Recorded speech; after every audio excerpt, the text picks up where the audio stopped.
देश में इस वक्त केंद्र की बीजेपी और विपक्षी दलों के बीच आईएसआई कनेक्शन का खेल चल रहा है। यह मामला उदयपुर मर्डर से शुरू हुआ था, जब हत्यारे की तस्वीर बीजेपी नेता गुलाब चंद कटारिया के साथ वायरल हुई थी। फिर वहां से बात कांग्रेस के दिग्गज नेता और पूर्व उपराष्ट्रपति हामिद अंसारी तक जा पहुंची।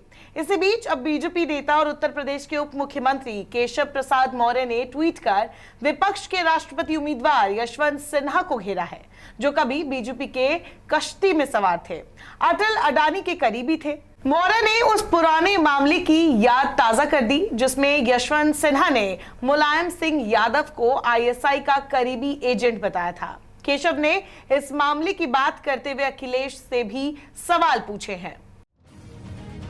एक पुराने अखबार की कटिंग ट्वीट करते हुए केशव प्रसाद मौर्य ने अखिलेश यादव से पूछा है कि जिन्हें आप राष्ट्रपति पद के लिए समर्थन दे रहे हैं, उनके मुलायम सिंह यादव पर दिए बयान को लेकर क्या कहेंगे।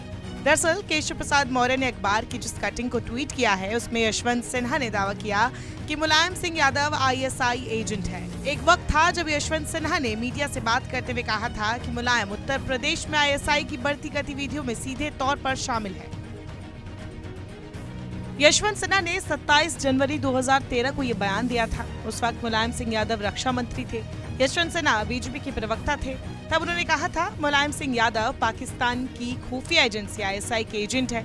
इनके नेपाल की संसद के सदस्य मिर्जा दिलशाद बेग के साथ घनिष्ठ संबंध है। यही नहीं, उन्होंने ये भी कहा था कि काठमांडू में आईएसआई एजेंटों की मेजबानी करने वाले नेपाल के सांसद मिर्जा दिलशाद बेग के साथ उनके घनिष्ठ संबंध की वजह से उन्हें रक्षा मंत्री बनने का कोई नैतिक अधिकार नहीं है।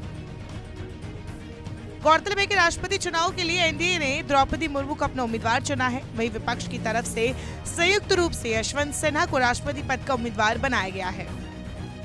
यशवंत सिन्हा ने कहा था कि दिलशाद बेग जब भी लखनऊ आते थे तो वो मुलायम सिंह यादव के घर पर ही रुकते थे। यशवंत सिन्हा ने कहा था, आईएसआई गतिविधियों को बढ़ावा देने वाले मंत्री को प्रधानमंत्री को बर्खास्त कर देना चाहिए। लेकिन अगर प्रधानमंत्री ने आंखें बंद कर ली है तो मुझे कुछ कहने की जरूरत नहीं है।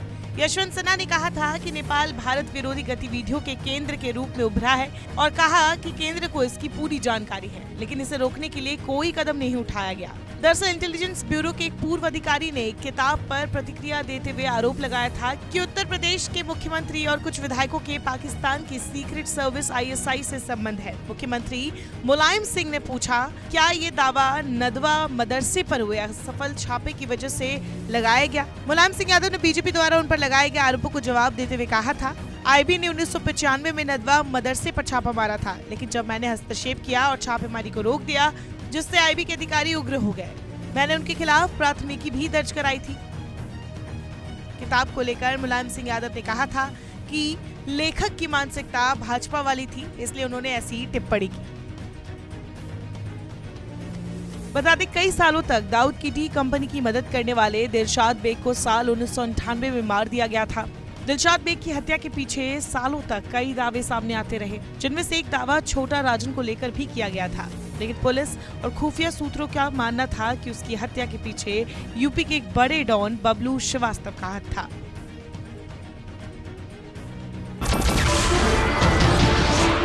नमस्कार, मैं हूं मानक गुप्ता। अगर आपको हमारा ये वीडियो पसंद आया हो तो इसे लाइक और शेयर जरूर करें, और हाँ, हमें सब्सक्राइब और फॉलो करना ना भूलें, ताकि आप देश और दुनिया की कोई खबर मिस ना करें। तो जुड़े रहिए हमारे साथ और देखते रहिए न्यूज़ 24।